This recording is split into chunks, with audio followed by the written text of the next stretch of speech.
Fala, meus amigos, estou aqui hoje com o pessoal da CBR, Daniel e Ju. Vou chamar de Ju, mas ela nunca me autorizou a chamar de Ju, mas vou chamar de Ju. Meu amigo Daniel do ACBR, a Ju também do ACBR. Então, pessoal, obrigado pelo tempo de vocês, por ter aceito o convite. E para quem não conhece lá, o Daniel e Ju tem um grande projeto, a CBR. Eles vão falar bastante com a gente sobre isso hoje. E aí, Daniel, se apresenta aí, Ju também. Bacana, obrigado, Fernandes, pelo papo, né?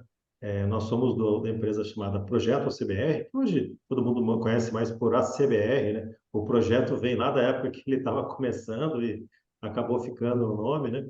Mas a gente provê soluções para empresas de software, né? Focadas em automação comercial, daí que vem o nosso nome, ACBR é Automação Comercial Brasil. Então, várias empresas, a gente acredita que milhares de empresas de software no Brasil inteiro utilizam as nossas soluções para emissão de nota eletrônica, boletos, falar com todos os aparelhos fiscais que existem, balanças, impressoras, enfim, tudo aquilo que a pessoa vê num PDV, provavelmente o ACBR tem algum componente, algum pedaço de software que fala com aquele hardware, né? Então, hoje a gente tem várias dessas empresas usam gratuitamente o CBR, porque ele é um projeto de código aberto, né? Então qualquer um pode ir lá e baixar na internet livremente, começar a fazer uso dele. Ele não é um programa para usuário final. Então eles são bibliotecas para desenvolvedores. Um lojista, um dono de quitanda não tem um software que ele pega do CBR para usar. Não é o nosso escopo, né? A gente não mira esse tipo de ação. A gente criou componentes que empresas de software possam usar. O ACBR nasceu até de uma necessidade minha, quando eu era dono de software house, que precisava justamente dessa cooperação entre outras empresas de software, outros desenvolvedores de automação, porque os desafios são muito grandes, né? O fisco atual aqui no Brasil, ele lança muitas mudanças rapidamente, com prazos de curta implementação. Existem muitos hardwares específicos aqui no Brasil para tributação, como impressoras fiscais, SAT, MFI, cada estado acaba inventando sua própria parafernália fiscal. E como era difícil manter tudo isso dentro de uma empresa fechada, dentro de um código fechado, a gente entendeu que o código aberto seria um modelo legal para conseguir cooperação dessa comunidade. Isso deu muito certo, né? O CBR também não é novo, ele é de 2005, né, Juliana? Depois a Juliana complementa um pouco melhor.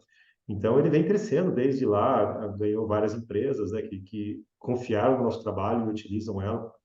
Algumas empresas nos confidenciam que talvez o CBR represente 40% do código-fonte daquele PDV. Ou seja, toda a parte de emissão de documentos, boa parte do código-fonte, na verdade, é a CBR rodando, que ele pegou da internet ali de forma de código aberto. E como que a gente se mantém, né? Como que uma coisa que é de graça pode gerar receita, né? Isso que é o grande mistério que a gente vem tentando resolver ao longo dos anos, né? Mas um dos serviços que a gente presta é um serviço de assinatura, que a gente chama ACBR Pro. Então, dessas milhares de empresas que usam ele de código aberto, algumas optam por assinar o ACBR Pro, mas se ela parar de assinar, nada vai parar de funcionar na máquina dela. Ele continua funcional, afinal ele está com o código fonte, né? Mas com esse CBR Pro, a gente começa a conhecer essa empresa e a gente consegue dar um atendimento de qualidade para ela, com SLA de resposta.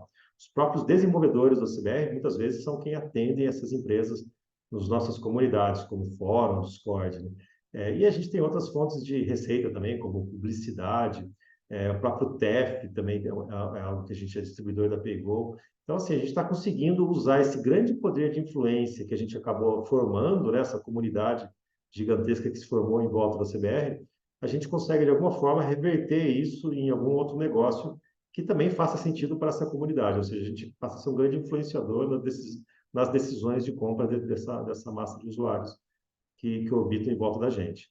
A Ju quer complementar um pouquinho? Não, foi quase tudo já, né? Essa descrição já resumiu bem, né? Mas até em questão, assim, nessas mudanças legais, né, que o Daniel comentou, e várias alterações, é muito importante porque acaba que o ACBR encurta muito a jornada, né? Então, a gente tem muitas soluções. O componente, né, a CBR Boleto, aproveitando aqui também para me apresentar um pouquinho mais, para quem ainda não me conhece, então, o ACBR como solução, acho que é desde 2004, né, Daniel, que existe, acho que foi um ano antes. Eu comecei a trabalhar na Software House, em questão que o Daniel era dono, em 2007. Então, foi 3 anos depois, tive ali toda a jornada lá dentro, aí quando a CBR se tornou independente, né, eu tive a alegria de vir junto também, então a gente foi evoluindo aí. E lá na época em que eu ainda era desenvolvedora, né, eu tive alguns anos ainda nessa área, e foi esse componente de boleto, que foi como, o Daniel até foi como um treinamento, né, para me ensinar ali, desenvolver um pouquinho mais a minha técnica, e até hoje é um componente que sofre muita manutenção. Não porque o componente precise ser alterado, porque tem coisas falhas, mas porque toda hora tem um banco novo, toda hora tem uma mudança. O próprio Pix, que foi recente, as integrações de web service. Então, são coisas que dão muito trabalho. Até hoje chega ali né, nos nossos canais pedidos, põe um banco novo no Pix, no boleto, altera tal coisa. E assim, se a software house fosse fazer isso por conta própria, dá muito trabalho. Então, aí vem uma CBR, né, com os componentes gratuitos e simplesmente entrega ali de graça. Então, tem toda essa questão da gratidão, que é muito bom, e tem também a questão aí de quem não é de Delphi, por exemplo, que aí tem as soluções pagas, né, que está inclusa nesse pacote Pro, e também gera essa facilidade. Então, a pessoa tem, sei lá, 50 bancos, integração via API, todas essas mudanças, acho que agora dia 1º está entrando várias mudanças quanto à legislação, e está tudo ali meio que pronto. Tem que fazer uma adequação no software, mas é muito menos do que se eles tivessem que ficar tendo trabalho de analisar. Complementando até, Fernandes, muitas vezes o que a gente tem que fazer é ter um espaço legal para a comunidade que quer contribuir com a gente, porque a gente recebe muitas contribuições, seja de código-fonte, seja de melhorias, correções do código-fonte, ou novas implementações, como o Juliano falou, novos bancos. E às vezes também é um lugar para o pessoal bater papo. Então, no nosso Discord, a gente tem quase 15 mil usuários lá, onde as pessoas conversam diariamente sobre os assuntos da área, né? O nosso fórum ele acabou virando uma base de conhecimentos muito relevante na internet. Então, se você pesquisar no Google qualquer assunto de automação, NFE, NFC, SAT, boletos, provavelmente a página do fórum do CBR vai aparecer na primeira página do Google sem que a gente esteja pagando por isso. Então, o Open Source virou um bom modelo de CAC, né? Da gente conseguir atrair a atenção das empresas, deixá-la num ambiente de que ela seguro que ela possa interagir com outros, e aí sim a gente pode fazer oferta de algum produto, algum serviço que a gente tenha na nossa prateleira para ela. Nossa, que massa. E assim, cara, assim, quando a gente estava agendando esse papo, eu fiquei pensando várias coisas que eu tinha curiosidade de perguntar aí. A primeira delas, o nosso papo é sobre os desafios no gerenciamento de projeto para desenvolvedor. Na visão de vocês, gerenciar um projeto para um cliente convencional ou para um desenvolvedor tem muita diferença? Ou é a mesma coisa? Queria ouvir Tem alguns com essa frente. cuidados, tem alguns cuidados que a gente tem que tomar, porque open source, querendo ou não, tem um pouco de vaidade. Então, muitas vezes a gente foi muito rápido em compreender isso, que as pessoas, os desenvolvedores que colaboram, eles fazem isso, mas eles querem reconhecimento por isso. Nada mais do que justo, ele que achou aquele bug, ou ele que fez aquela correção, ele que implementou aquela funcionalidade. Então, no CBR, desde o começo, a gente fez muita questão de fazer, olha, ganhamos um banco novo aqui no nosso componente de boleto, mas foi uma contribuição de fulano de tal. Então, fica registrado no nosso changelog quem que doou aqueles fontes, aquela colaboração. E também a questão, às vezes, de quando você tem que dizer um não para o usuário. Que um projeto de código aberto, algumas pessoas imaginam que qualquer um vai lá e escreve qualquer coisa nas linhas dos código-fontes. Não é bem assim. Tem um repositório central, onde algumas pessoas apenas têm acesso a ele, de commit, ou seja, conseguem realmente escrever ali no código. E esses committers, né, como a gente chama eles são selecionados pelas contribuições que eles nos mandam, né? Então, boa parte dos committers, eles começam como colaboradores, mandando contribuições frequentes. A gente vai se aproximando daquela pessoa, ver que é uma pessoa do bem, porque uma vez que você dá acesso a ele no seu código-fonte, ele pode também postar algo danoso ali, né? E daí a gente, vendo que a pessoa está com os mesmos interesses, tem os mesmos ideais nossos, a gente acaba concedendo acesso ao commit. Hoje a gente deve ter o quê? Uns 8 committers, são poucos, né? Então, a gente acaba tendo um trabalho grande de filtro aí para saber os fontes que estão entrando, né? E alguns desses committers são funcionários nossos, né? Ou CLT ou autônomos, mas alguns são colaboradores mesmo, pessoas do fórum, têm as suas próprias empresas, mas que a gente viu que pela qualidade técnica e comprometimento deles, eles mereciam ter esse direito de escrever direto no fonte da CBR. Legal. E, Ju, me diz uma coisa, na tua visão, e você que está ali, mais, pelo que eu entendi, você está ali mais no gerenciamento do projeto, no dia a dia com o time. E você vê diferença, Ju, para você? É, Ou não? até é o que eu comentei com você um pouco antes, né? A gente acaba fazendo muito para outros desenvolvedores e estamos com o nosso projeto interno. Então, você vê ali até o foco, né? Então, quando a gente faz para outros devs, acaba que a gente está criando componentes, as soluções que são mais específicas. Então, eu vejo que é mais fácil. Aí, quando eu estou com um dev que está criando ali um projeto para os usuários finais, ele já quer facilitar a vida, a gente precisa tomar um cuidado ali até, viu, não vai fazer isso agora, foca aqui, que às vezes dá uma dispersada. Mas eu percebo que é nesse sentido, em relação a como fica mais específico, quando você está criando algo que é para dev, porque você está falando de uma ferramenta, e quando é algo mais abrangente, que realmente é uma aplicação. Não, legal, assim, acho que é uma explicação bem simples, mas que ilustra bastante a diferença. E aí, pensando nisso, hoje vocês estão em milhares de aplicações, quer dizer, vocês estão diretamente ligados ao varejo do Brasil. Vocês estão diretamente ligados ou com componente de boleto, ou com componente de nota, enfim. Assim, vocês têm a dimensão, porque se a gente olhar o mercado no Brasil, a gente roda bastante por aí, a gente tem muita pequena software house, né? Ali de regional que atua e atende uma carteira de clientes. Quer dizer, vocês estão espalhados pelo Brasil inteiro, talvez até provavelmente fora do Brasil, né? Não sei se fora do Brasil. A gente sabe de alguns casos em Portugal, às vezes o nosso componente de impressão, por exemplo, que ele não tem nenhum vínculo fiscal ou com as instituições financeiras aqui do Brasil, né? Mas geralmente o nosso público realmente acaba sendo muito Brasil, né? Por ser código aberto, por ser muito fácil de pegar, e se a gente coloca qualquer barreira nisso, né, tipo um formulário de cadastro, cadastre isso aqui e baixa a CBR. Se a gente coloca qualquer barreirinha ali no começo, já, a adesão já é outra. A pessoa vai ficar desconfiada, vai falar, poxa, esse cara está pedindo uma informação minha para quê? Ele vai, logo, logo ele vai me mandar um boleto, não é de graça nada isso aqui.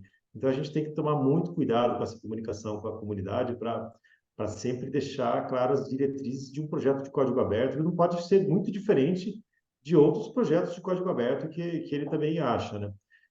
Então, a gente acaba tendo um pouco de dificuldade de ter o tamanho da escala de pessoas que usam e tal, né? Eu costumo brincar com a minha esposa, eu viajo bastante, porque eu gosto de fazer natação em águas abertas, então a gente vai muito em praias, lagos, fazer esses tipos de prova, né?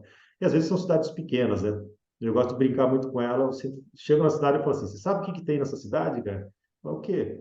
Alguma empresa que usa o CBR.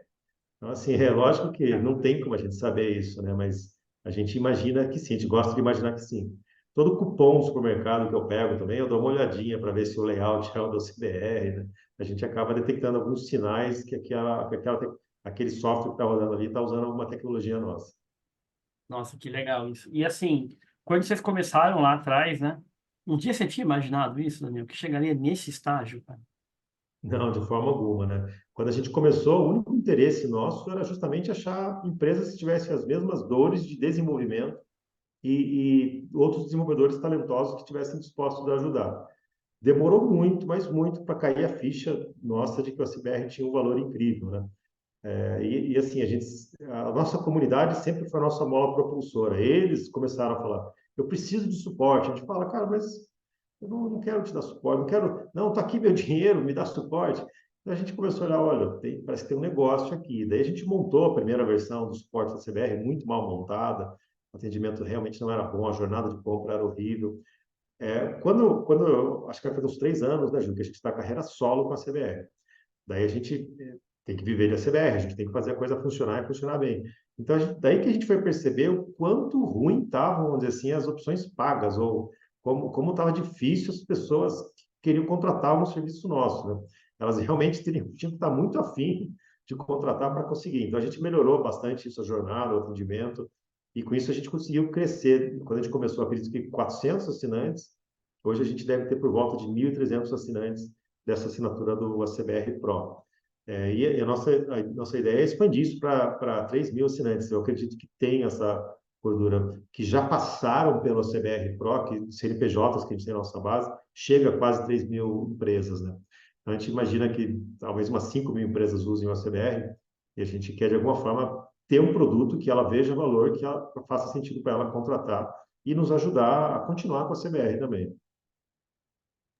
Nossa, se 5.000 empresas usam o ACBR, essas empresas de software, imagina quantos clientes, em quantas soluções, em quantos lugares do Brasil você está espalhado, né? É uma coisa maluca, né? Sim, é até é um motivo de orgulho, né, também, né? Se a gente for comparar um autor de livro, ele gosta, lógico, de vender muitas cópias, porque ele ganha dinheiro com isso, mas ele gosta de saber que a mensagem dele está chegando em várias pessoas, né? E um desenvolvedor de software talvez também meça um pouco o sucesso dele nisso, né? Do tipo, poxa, eu desenvolvi uma solução de software que está sendo usado agora por milhares de pessoas. Imagine quanto orgulho o Linus Torvalds, fundador do Linux, não sente, né? Quando ele sabe que milhares de pessoas todo dia ligam o celular com Android, com Linux, que ele fez lá atrás, né? Então, é uma vaidade besta de desenvolvedor, mas não deixa de ser uma coisa muito interessante que a gente gosta de pensar que está realmente impactando na vida de bastante pessoas. Nossa, que massa. Ju, me diz uma coisa, pensando em essa questão de mudança fiscal, regulatória, aí, a gente sabe que o Brasil é tido como uma legislação tributária mais complexa do mundo. Tem até um caso, não sei se vocês viram, de um advogado de Belo Horizonte que mandou confeccionar um livro de 1 tonelada. Não sei se vocês viram isso, com toda a legislação. O livro acho que tem 1 tonelada, acho que é uma Nossa. tonelada, com toda a legislação tributária brasileira, estadual, municipal e federal. E aí, Ju, pensando nisso, como é que vocês orquestram, como é que vocês acompanham essas mudanças, por exemplo, em nota fiscal eletrônica ou em outras mudanças regulatórias? Como é que vocês fazem isso? Como é que é isso no dia a dia? Hoje a gente tem no time uma pessoa que, por alguma razão, adora ler nota técnica.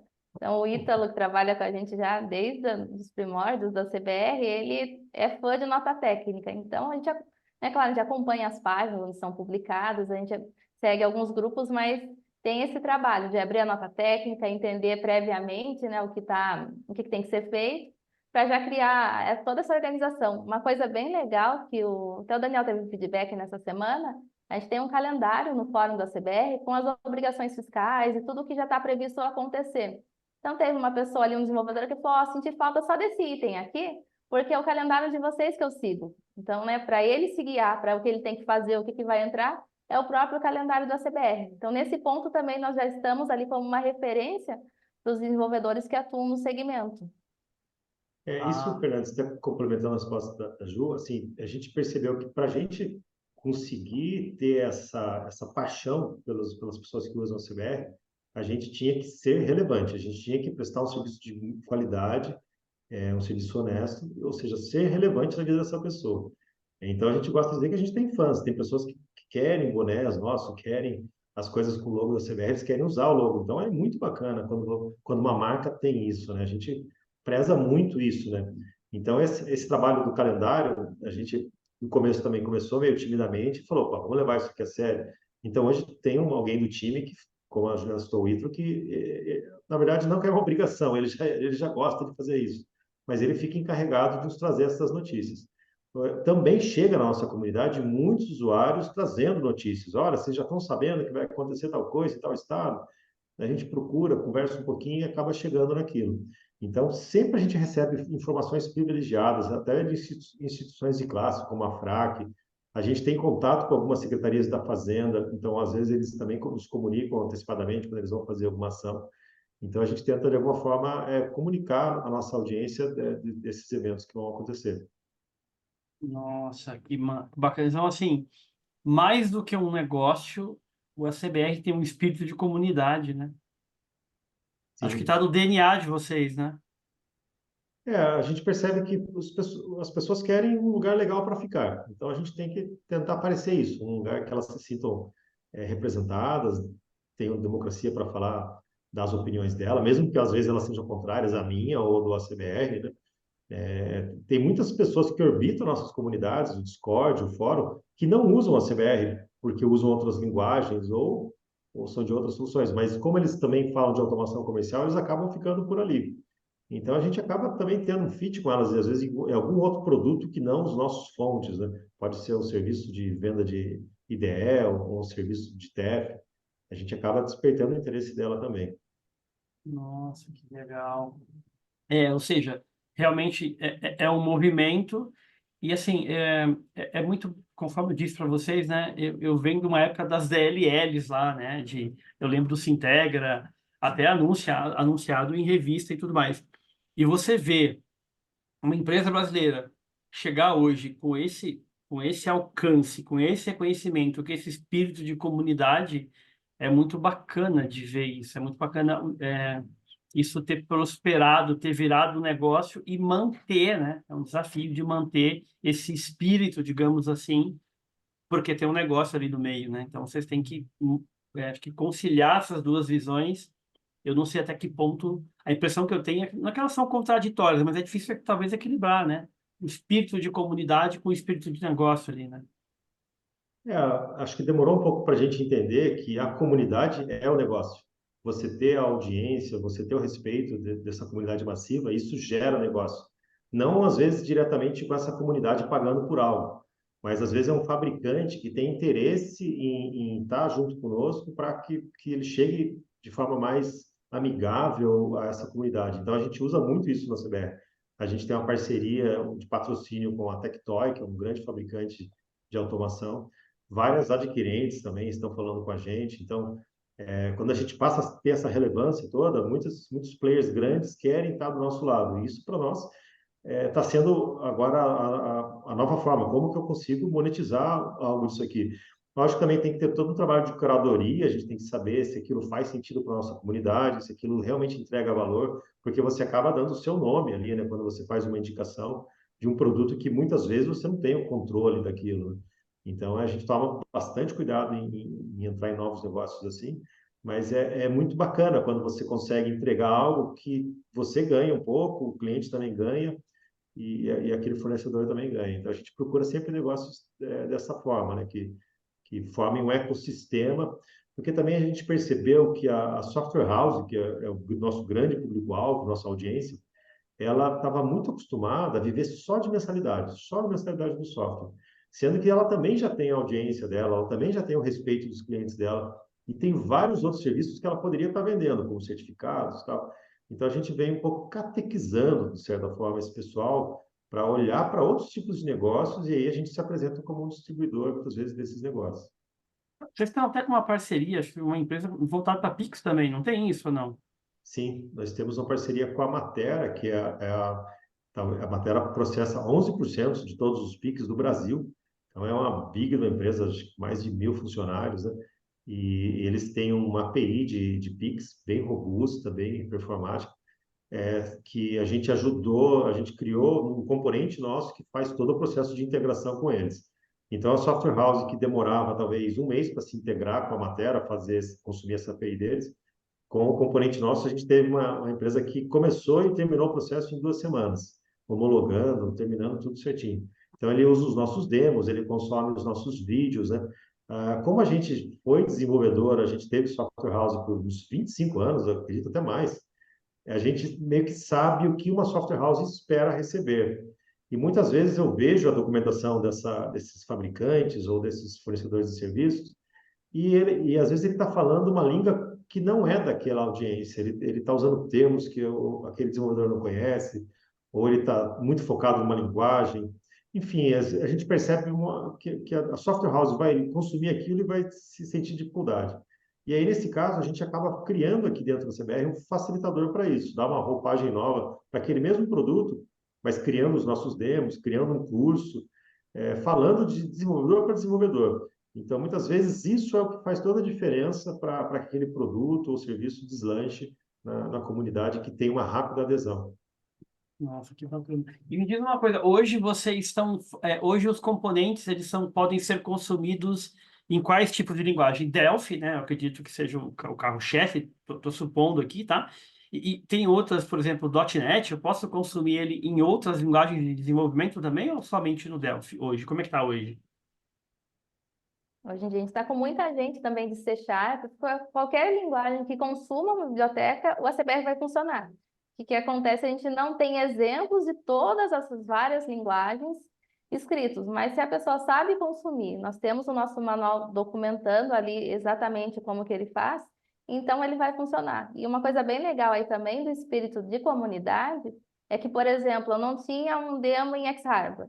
Alguém foi lá, fez e nos mandou. Então foi feita essa validação, legal. E aí acaba que fomenta também essas questões. Vários exemplos a gente recebeu recentemente, a gente incorporou o de Python também, então acaba que expande também dessa forma.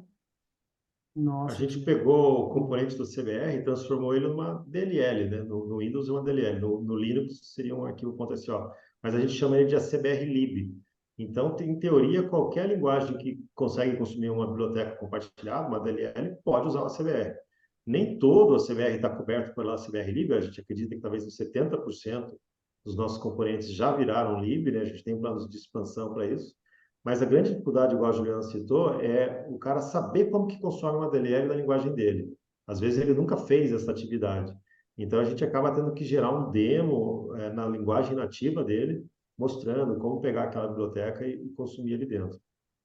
ou seja, vocês acabaram virando também um fornecedor de conteúdo ali bem direcionado para o desenvolvedor. Então, vocês fazem essa curadoria, montam exemplo.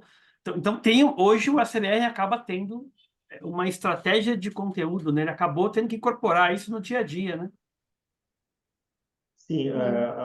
não só os componentes, os fontes, demos, as notícias, né, que a gente acaba publicando ali nesse calendário do nosso fórum, mas a gente também procura manter um vídeo de notícias semanal que eu gravo com a ajuda do nosso time. Eles coletam as notícias das nossas técnicas que estão entrando, as leis, as mudanças. A gente também pega alguma outra notícia do mundo da tecnologia que pode afetar a software house e a gente compila tudo isso num vídeo que eu costumo entregar toda segunda-feira. Eu tenho falhado um pouco nisso por falta de tempo. Acho que vai fazer umas 2 semanas que eu não gravei, mas a ideia é que toda segunda eu tenha um vídeo no nosso canal abordando esses assuntos. A ideia seria manter a empresa de software bem informada do que vai acontecer naquela semana, que leis que vão entrar, o que está mudando, o que ela tem que prestar, principais eventos que estão acontecendo na área, né? A gente acaba sendo um produtor de conteúdo. A gente não é jornalista, então aquilo é feito de forma muito amadora, né? Mas aparentemente as pessoas acabam vendo algum valor naquilo que entrega, porque o vídeo tem uma audiência razoável. Ah, com certeza, né?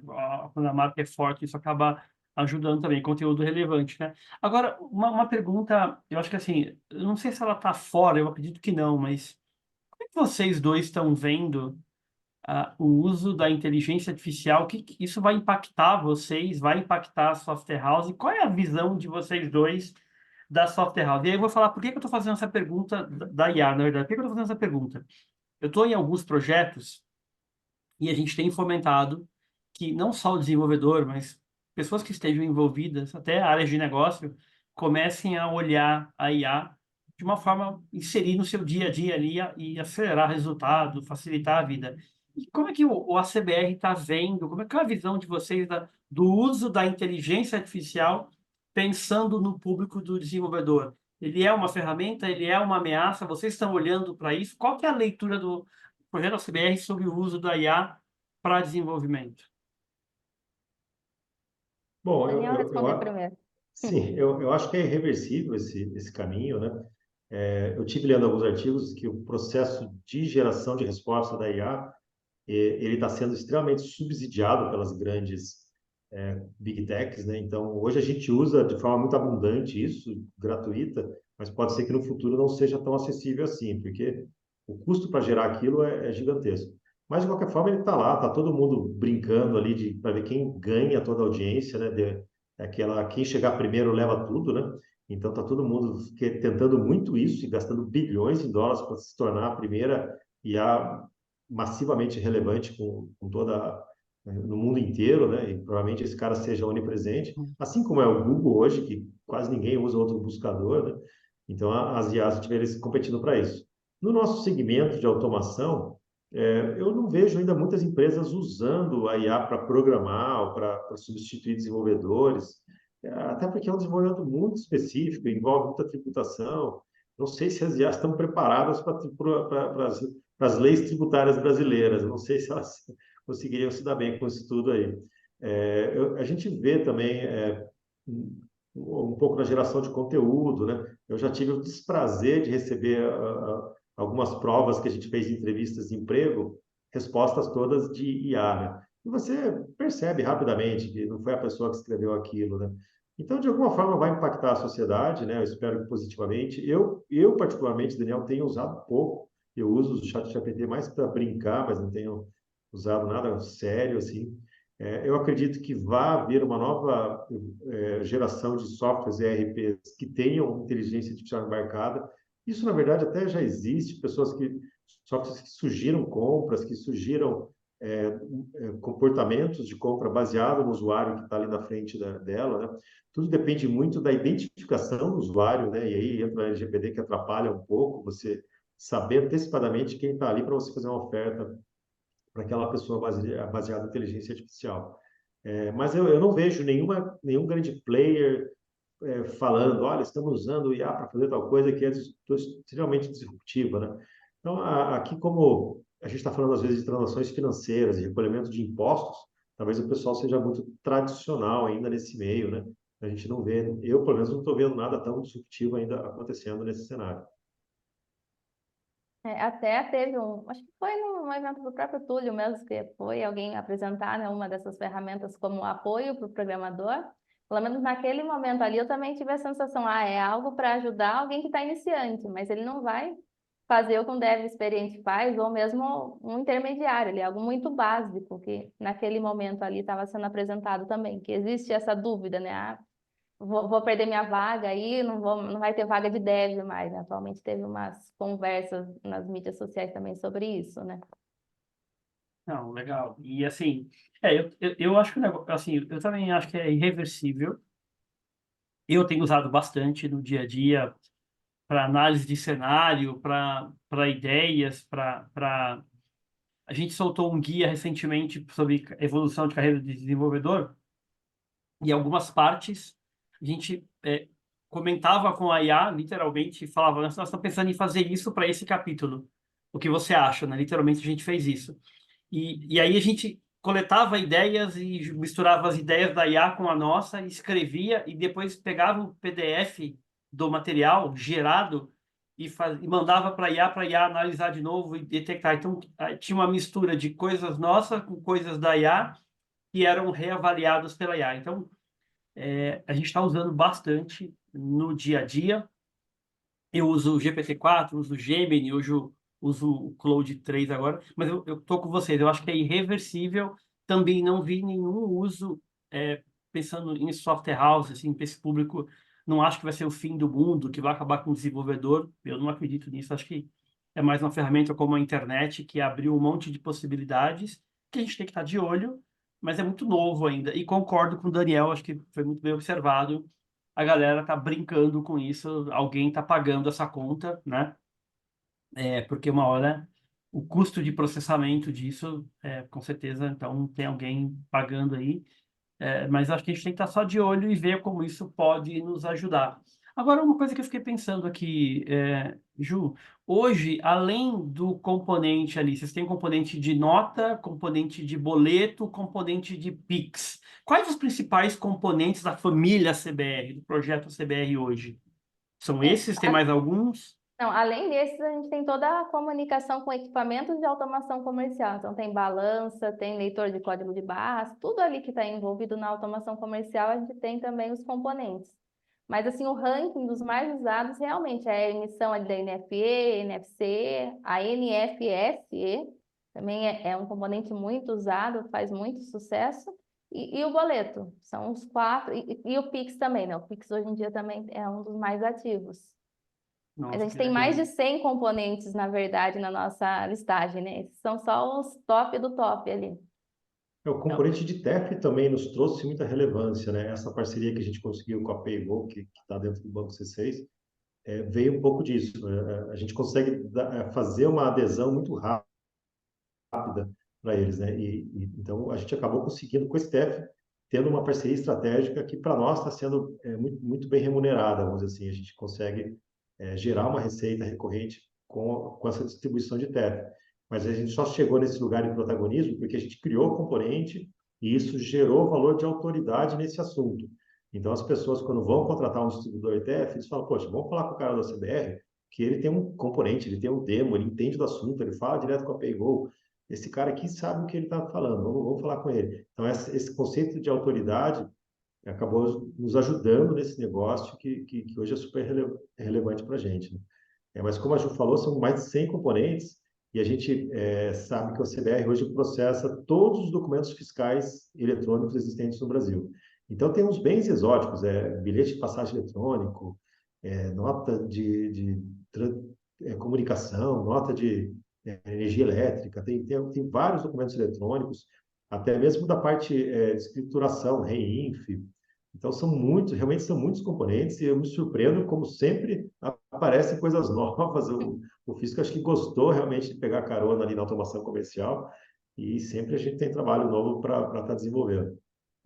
Isso é bom, né? Isso acaba sendo bom, né? Tem um mercado aí a ser explorado, e vocês estão surfando essa onda, né? Eu acho que isso é bem importante. Agora, eu estou pensando numa coisa aqui quando a gente estava batendo um papo aqui, eu fiquei pensando, olhando os desenvolvedores, a software house, a gente tem bastante desafio, problema da vida real. Acho que sim. Então, vou dar alguns exemplos aqui. A gente tem questões de prazo, a gente tem questões de fornecer prazo, de não cumprir prazo, de não dar prazo. A gente tem questões de dívida técnica, nós temos questões de qualidade, nós temos questões de requisito, de entendimento de requisito, de construir funcionalidade que o cliente não vai usar. A gente tem uma série de problemas que fazem parte do desenvolvimento de software, ou pelo menos historicamente fez, ora em mais escala, ora em menos escala, mas eu acredito que desenvolver software ainda é um desafio, baseado no que eu vejo nas empresas, principalmente a questão de prazo, de qualidade e de entregar aquilo que o cliente precisa, né? Não às vezes o que ele pediu. Caso de vocês, que entrega ferramenta para o desenvolvedor ali. Vocês já falaram um pouco disso. Vocês enfrentam esse tipo de desafio? É diferente? É a mesma coisa? Tem algum que dói mais? Porque desafio todos nós enfrentamos, né? Eu vou falar todo um projeto agora que, por exemplo, tem uma dívida técnica considerável. Isso tem atravancado o desenvolvimento. A gente tem um outro que tem um nível de maturidade do time de desenvolvimento que é baixo. Ou seja, vida real. Então, independente do tamanho da empresa, do segmento, da quantidade de times, a gente vê isso acontecendo, porque eu acho que isso é uma coisa que a gente está amadurecendo ao longo do tempo. Qual que é os desafios que vocês enfrentam? São Em parecidos, são alguma, outros? Ou é, como é que é? em alguma escala, acho que um pouquinho de várias dessas coisas a gente enfrenta. Eu acho que um dos piores ali é a questão de prazo, né?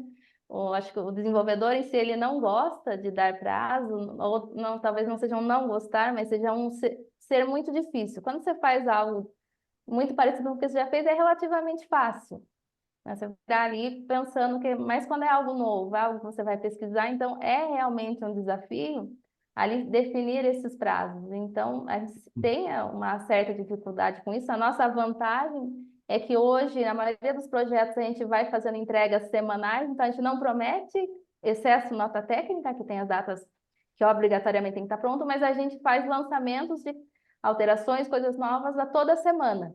Então, é mais a nossa gestão interna aqui, mas quando a gente vai falar, ó, esse projeto eu quero um prazo, por exemplo, o componente do Pix, né, que ele gerou tanto para negócios, para a CBR, quanto ali para a própria comunidade, a gente precisava de um prazo que isso aí tem que estar finalizado dentro da CBR Livre. Então, foi ali uma conversa, um trabalho, uma parte do trabalho a gente cumpriu na entrega prevista, a outra deu uma atrasada, então é um desafio muito grande, em especial nesse escopo de prazo mesmo. Como que você monta com essas variáveis todas?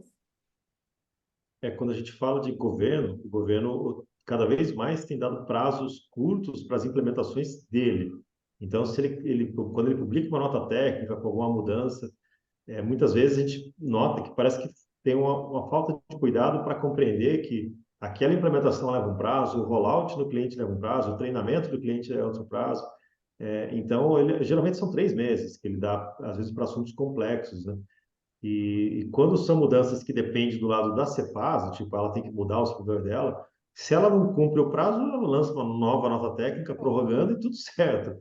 mas do lado da software house eles têm que se ajustar. Então essas demandas batem muito forte na gente, geralmente elas furam a fila, porque a gente precisa entregar o quanto antes para os desenvolvedores começarem a testar, e colocar aquilo no sistema, fazer rollout e tudo mais. Então é uma das coisas que a gente presta bastante atenção.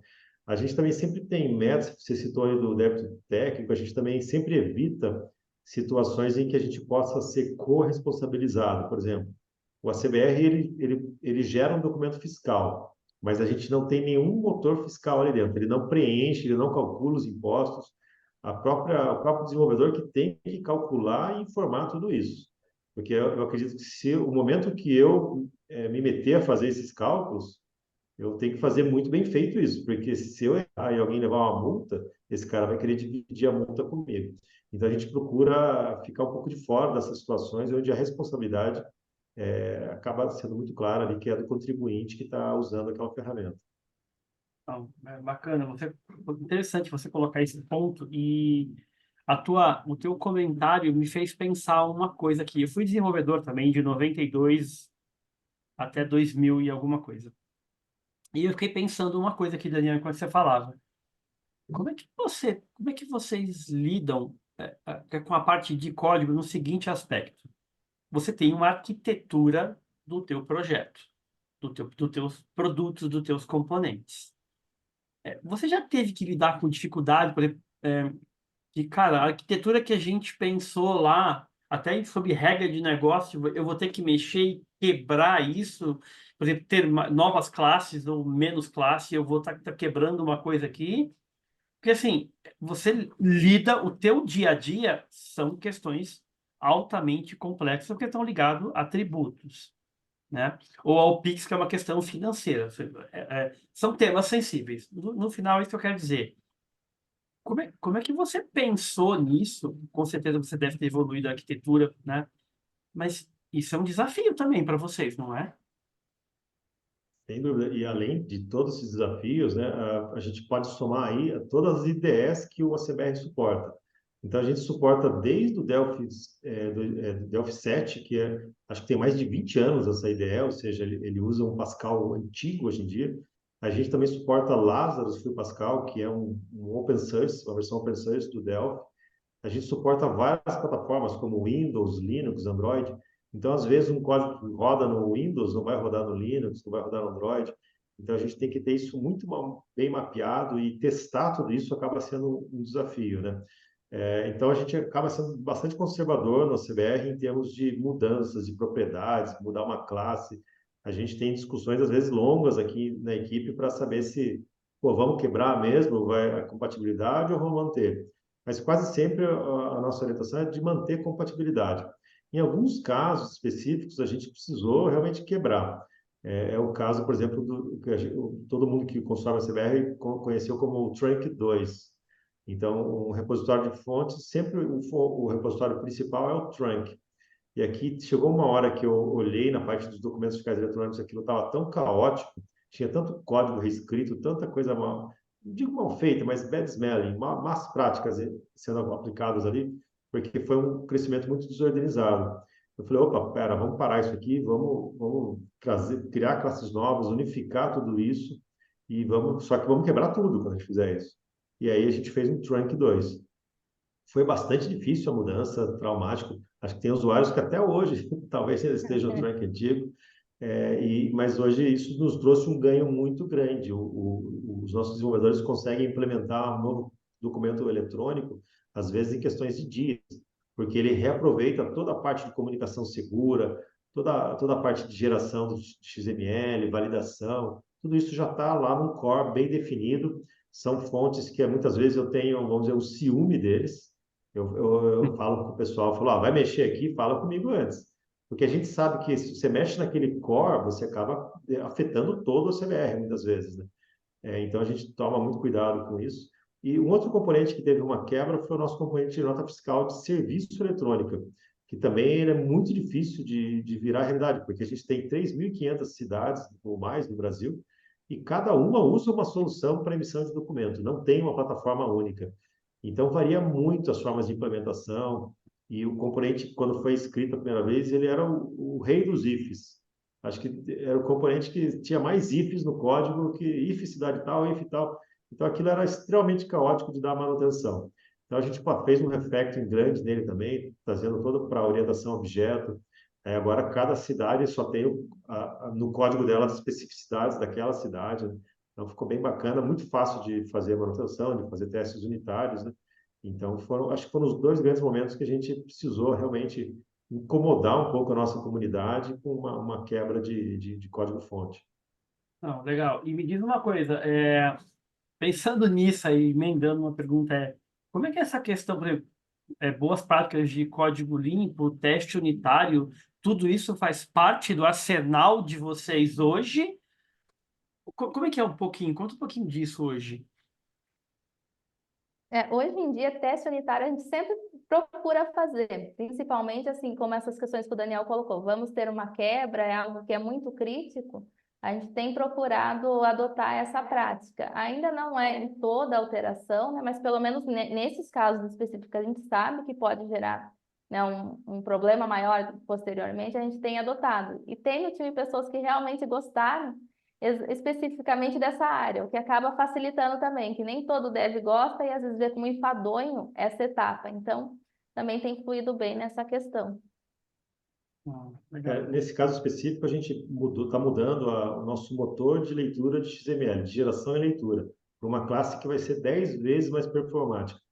Mas a hora que a gente mexe ali, a gente corre o risco de introduzir um bug em todos os componentes nossos que leem e escrevem XML. Então, a gente está trabalhando forte nos testes unitários, né, para ver o que as classes atuais estão gerando e daí, quando tiver as classes novas, a gente vê se o resultado ali é o mesmo, né? A gente aqui não é o exemplo primor de clean code e boas práticas, mas a gente procura saber isso. A gente usa algumas ferramentas de análise de código, né? Tem uma que é da TMS, que é o Fix Insight. Então, a gente também tem um desenvolvedor que é louco por isso. Ele vê alguma coisa desnecessária, uma variável declarada não usada, ele fica no pé de todo mundo para aquilo, né? Então, acho que é legal isso. A gente acabou tendo um conjunto de desenvolvedores que prezam, às vezes, uma coisa ou mais a outra. E com isso a gente acaba tendo um time bastante completo.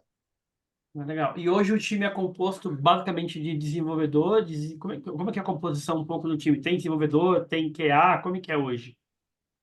Hoje são desenvolvedores que acabam, vamos dizer assim, trocando o chapéu em algum momento. Ele desenvolve, depois ele vai fazer os testes, essa questão do teste unitário, principalmente, às vezes acaba para um específico, mas normalmente acaba que ele faz o processo completo. Então, ele abre, por exemplo, no Delphi, abre no Delphi 7, abre no Lazarus, porque a gente tem muito exatamente essa preocupação. Não adianta você me mandar algo que funcionou, por exemplo, no Delphi Seattle e no 7 quebrou, né? A gente tem bastante essa preocupação, mas então eles mesmos acabam ali trocando os chapéus. Ah, tá. Em Então, casos mais hum, massivos, que a gente precisa fazer uma mudança, ou que pode afetar muitos usuários, a gente convida a comunidade para testes. Então, a gente, antes de comitar aquilo no nosso repositório, avisa que está mudando, tenta convocar alguns usuários para testar, a gente distribui de forma mais controlada aquelas mudanças para que as pessoas possam começar a fazer alguns testes delas, né? Mas é um grande termômetro. Se alguém quebra o trunk, se alguém manda algum commit que está fazendo alguma coisa errada, é quase que instantâneo alguém da comunidade reclamar. E a gente também fica sempre muito atento a isso. Isso fura todas as filas, né? O trunk está quebrado, ou alguma funcionalidade que estava funcionando parou de funcionar devido a algum commit, a gente tenta reverter o quanto antes, que a gente sabe que isso afeta bastante. A compilação dos produtos ACBR Lib, Monitor, todas elas estão automatizadas com DevOps. A gente tem um Jenkins ali, então, é um clique de botão, é uma máquina de build que gera tudo isso. Isso também nos ajuda, muitas vezes, a verificar se a gente não comitou algo errado. Ele ainda não está integrado com o nosso commit, porque a gente tem muitos commits, então a gente acha que se fosse fazer isso, essa máquina ia ficar trabalhando infinitamente, mas a gente também consegue testar se a gente vai quebrar alguma coisa rodando essa ferramenta de DevOps.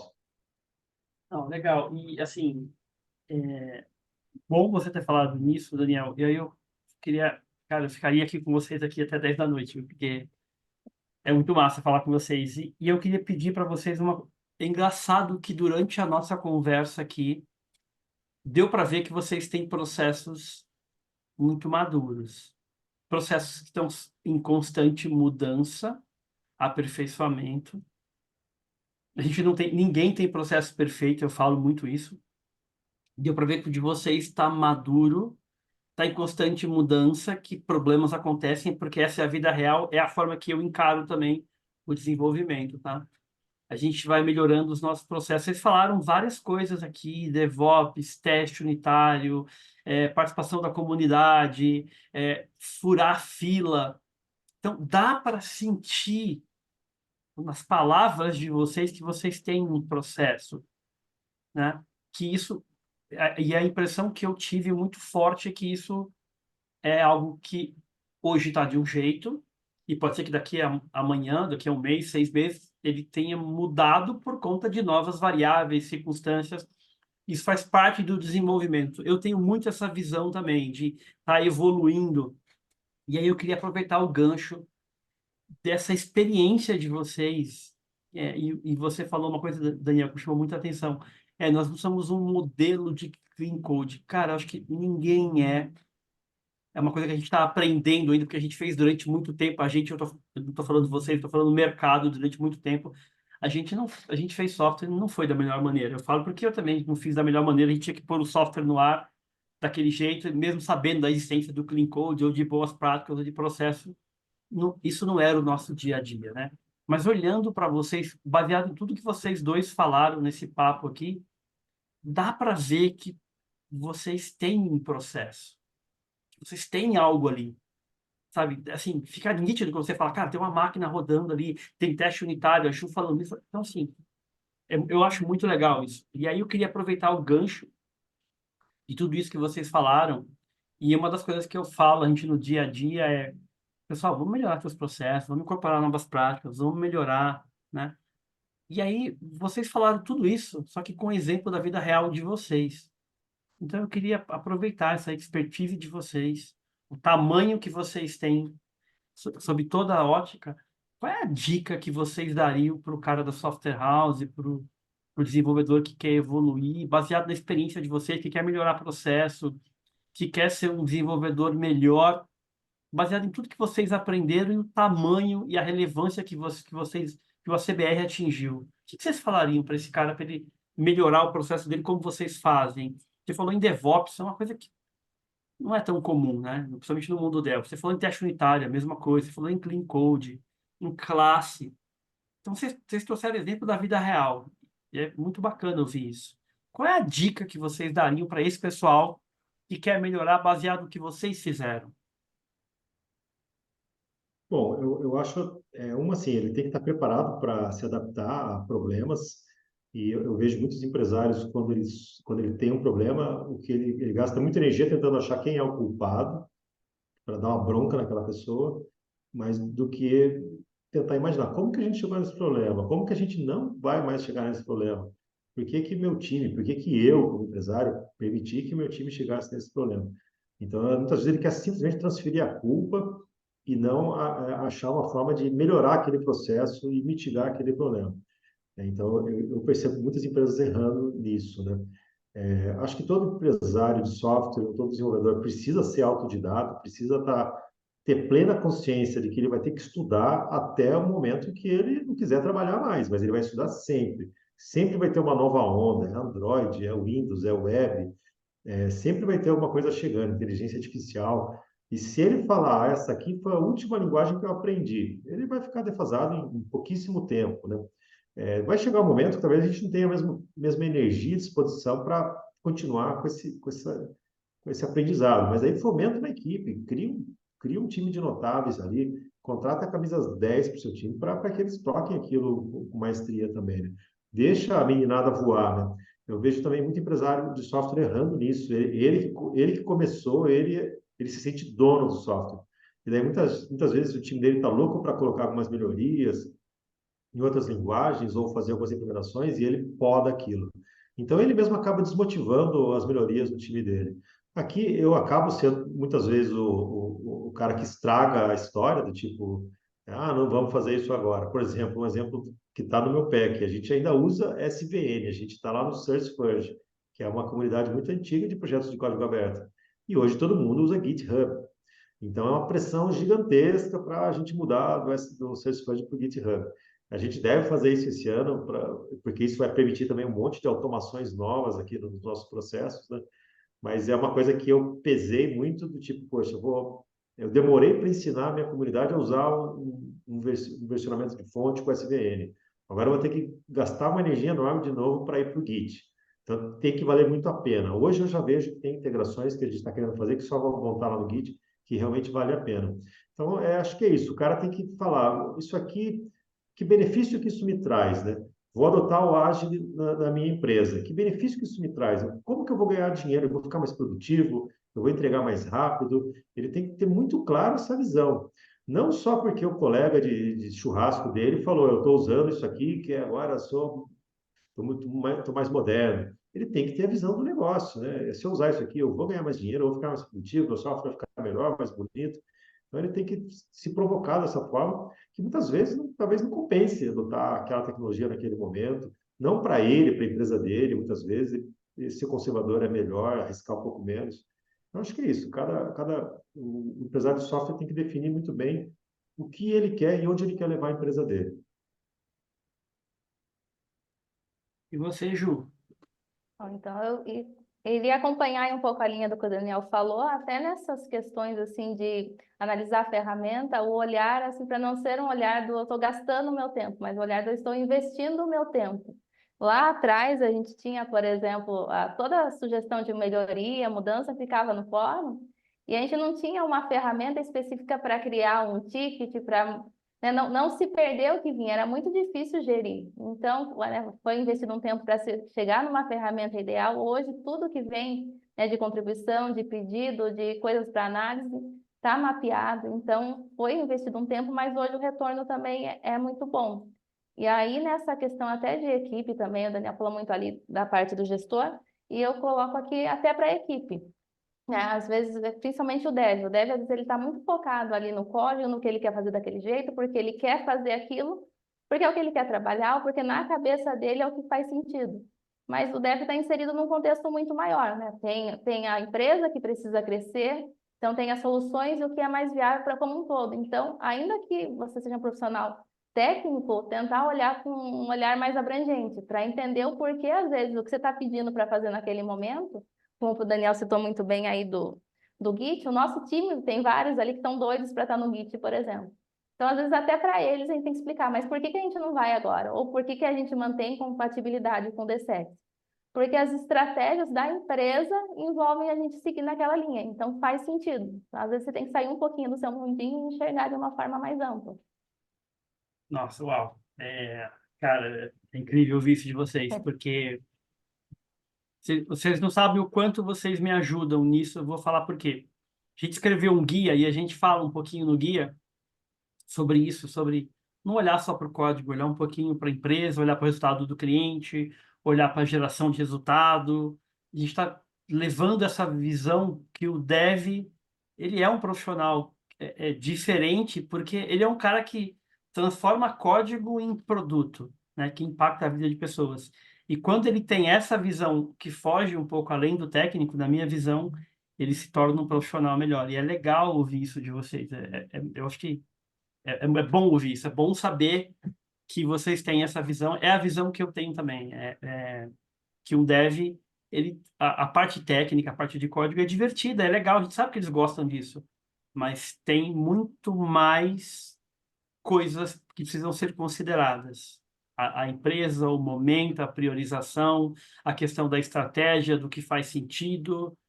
Então, eu acho que vocês acabaram fazendo uma contribuição maior ainda do que vocês já fazem, que é alertar o dev. Porque uma coisa, o que eu percebi, tá? Uma coisa é o Fernandes falar isso. Agora, vocês que têm um alcance muito grande, que os devs se conectam muito, eu acho que vocês vão ajudar demais quando vocês falam isso, sabe? Eu acho que tem um peso. Fala, caramba, os caras pensam isso. É muito massa ouvir isso. Fico muito feliz. Pessoal, eu juro, eu ficaria com vocês aqui o dia todo. É muito legal falar com vocês, é muito divertido. E eu queria, de coração, Daniel e Ju, agradecer o tempo de vocês, o bate-papo. a disponibilidade, a generosidade, a disposição para compartilhar e dizer que eu sou um grande fã do trabalho de vocês. E construir um negócio no Brasil não é para qualquer um. E da forma que vocês fizeram a CBR, com essa ideia de comunidade, misto de negócio, é um negócio que eu tenho uma grande admiração. Então, eu comecei a admirar pessoas que geraram resultado, sabe? Pessoas que não estão preocupadas com o método, estão preocupadas com o resultado. E vocês, para mim, são pessoas que geraram resultado, criaram um negócio, isso está prosperando com todo o mérito do mundo. Então, parabéns para vocês. E de coração, eu sou muito grato por vocês terem vindo aqui, arrumado um tempo. Eu sei o quanto é difícil e fiquei muito feliz de ter vocês aqui e de ter participado do canal de vocês também, lá no Discord. E só tenho a agradecer, de verdade. Obrigado pela generosidade de vocês, por compartilhar, por ensinar através do exemplo. Acho que a melhor forma de ensinar é o exemplo. Então, obrigado mesmo, Daniel. Obrigado, Ju. E parabéns pelo que vocês fizeram. É muito massa, é muito legal. Muito legal Bacana, a mesmo. gente que agradece, fico muito contente de escutar tudo isso eu particularmente ainda tenho talvez um pouco de dificuldade de lidar com isso, né, com esse reconhecimento. Eu sou um cara simples, humilde, gosto de ser assim, né?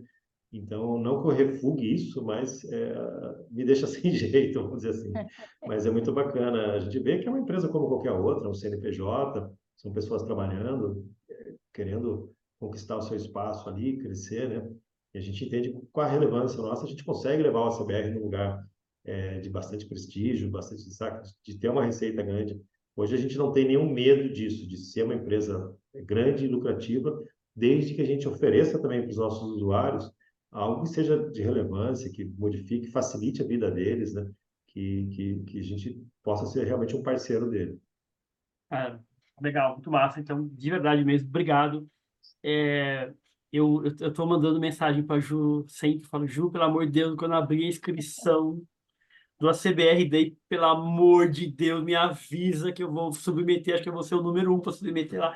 Pode não ser aprovada, mas eu vou submeter. Então, é um sonho aí que eu quero um dia poder realizar, se Deus quiser. E se o ano que for vai estar tudo certo, mas pelo menos se eu não for palestrar lá esse ano 24, um dia eu vou, mas eu quero lá, eu quero estar mais perto, porque é aquilo que eu falei para vocês, agora eu entendi como eu posso ajudar a Software House. Agora eu entendi qual é a maneira que eu consigo ajudar, qual é a maneira. E aí é muito legal isso. E estou muito feliz de ter vocês aqui pelo o impacto que vocês geram na Software House, por tudo que vocês fizeram e conhecer um pouquinho mais do mundo de vocês.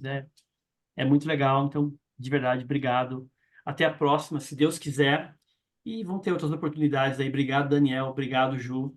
E um grande abraço. E valeu, pessoal. A gente vai divulgar aí quando vai sair esse vídeo. Vai ser muito massa e muito legal. Grande abraço. Obrigado, pessoal. Bacana. Obrigado, Obrigada. Fernando. Obrigado pelo convite.